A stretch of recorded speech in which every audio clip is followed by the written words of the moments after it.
भोयर साहेब, कोणत्याही व्यक्तीने केलेली तक्रार नोंदवून घेणे, हे बघा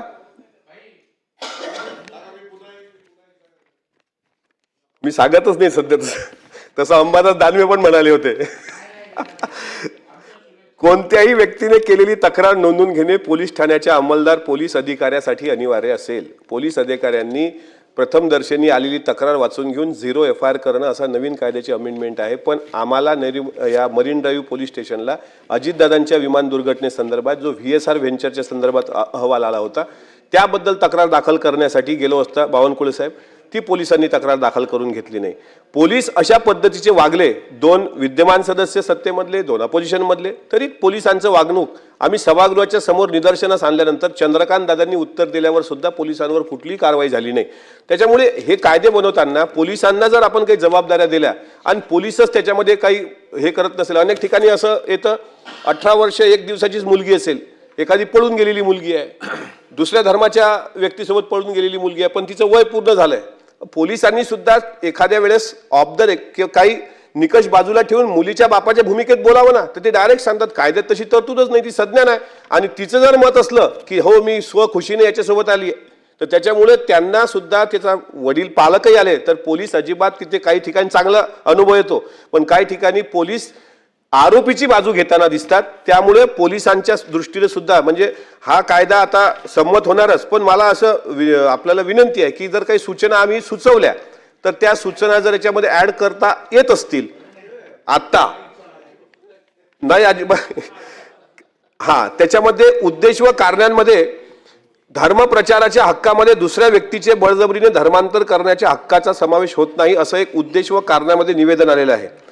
दुर्बल घटकांना राज्याकडून संरक्षण मिळणे गरजेचे आहे असं पण आलेलं आहे. मला एक सांगा, धर्मावर आपल्या अनेक लोक अतिक्रमण करतात. पंढरपूरमध्ये तर वारकरी संप्रदायाच्या विचारधारेवर इस्कॉनवाल्यांनी अतिक्रमण केलंय.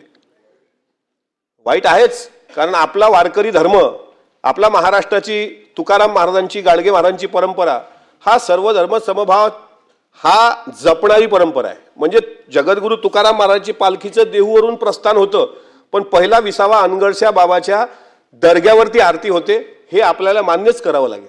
अनेक आहेत. आता श्रीगोंद्यामध्ये शेख मोहम्मद बाबांची दर्गा आहे, त्याला पण वर्षासन मालोजीराजे भोसलेंनी सुरू केलं होतं. अनेक ठिकाणी केळशीचे सुफी संत याकूत बाबा होते, छत्रपती शिवाजी महाराजांनी सुफी संतांना आपलं आदर्श मानलं, गुरु मानलं. त्यामुळं हे जे काही लव जिहादच्या माध्यमातून बऱ्याच ठिकाणी, आता लव जिहाद हा काय फक्त गरीब लोकांमध्येच आहे का? श्रीमंत लोकांची मी काही उदाहरणं देतो. आंतरजातीय विवाहाची, बॉलिवूडची, गौरी खान पतीचं नाव शाहरुख खान, करीना कपूर,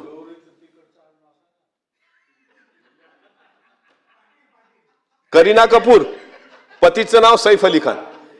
सभापती महोदय ऐकाव राठोड साहेब, जहीर इक्बाल त्याच्या बायकोचं नाव सोनाक्षी सिन्हा, सुनील दत्त नरगिस, ऋत्विक रोशन सुजैन खान, कुणाल खेम सोहा अली खान, आमिर खान किरण राव.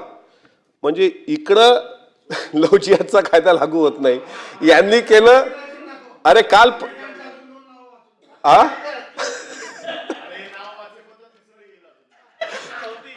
इकडचं एक नाव आहे पण मी वाचत नाही आता.